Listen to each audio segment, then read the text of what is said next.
Hello, my name is Dimshruta and I'm making these 5-minute videos to improve my vocab of English and my English fluency while reading something, whichever I can get my hands on. It can be some book, it can be some essays, some articles, or it can be my notes that I have made in years. I will be comprehending.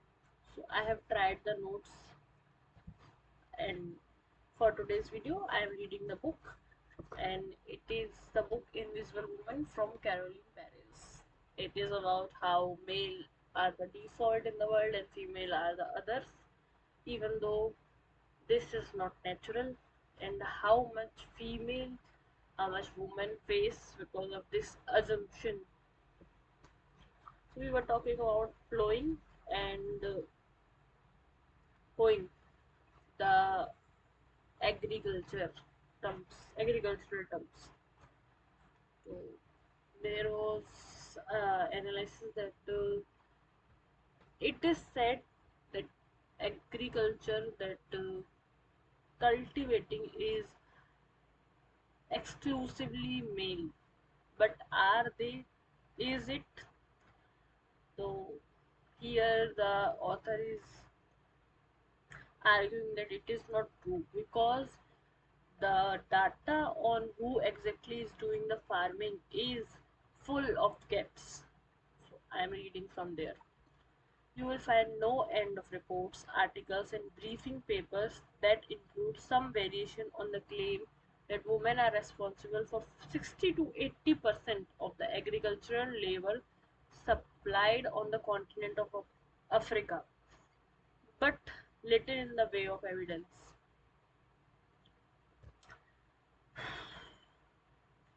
This statistic has been traced back to a 1972 United United Nations Economic Commission for Africa, and it's not that it is necessarily wrong, it's just that we can't prove it one way or the another because we lack the data. This is partly because given men and women often farm together, it is difficult to accurately determine how much of the labor of either sex goes into producing an end product and food product. In a United Nations Food and Agriculture Organization FAO paper, economist Cyril Dosh points out that it also depends on how we define and value food by caloric values, where staple crops would come out on top, or by monetary values, where coffee might win. Even women tend to be more heavily involved in the production of staple crops. Comparing calorific value might indicate a significantly higher share being produced by women. You see, wherever there is money, there is man. And then they told us, they say us that we are the gold diggers. If these videos, if any of my videos are reaching men, I really want you to just get past it and don't see, please. Might is doing a lot of work there, though, because national surveys often don't report on whether farmers are men or women. Even where data is disaggregated, this aggravated,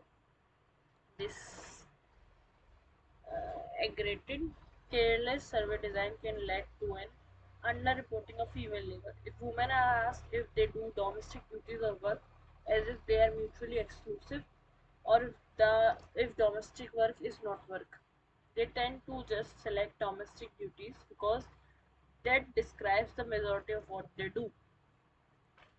This gap is when compounded by the tendency of emphasize income generating activities, the result being that they often underestimate often female dominated subsistence production. The census also tends to define agriculture as fieldwork, which led to an undercounting of the women's work, such as rearing small livestock, kitchen gardening, and post harvest processing. It It's a fairly clear example of male bias leading to a substantial gender data gap.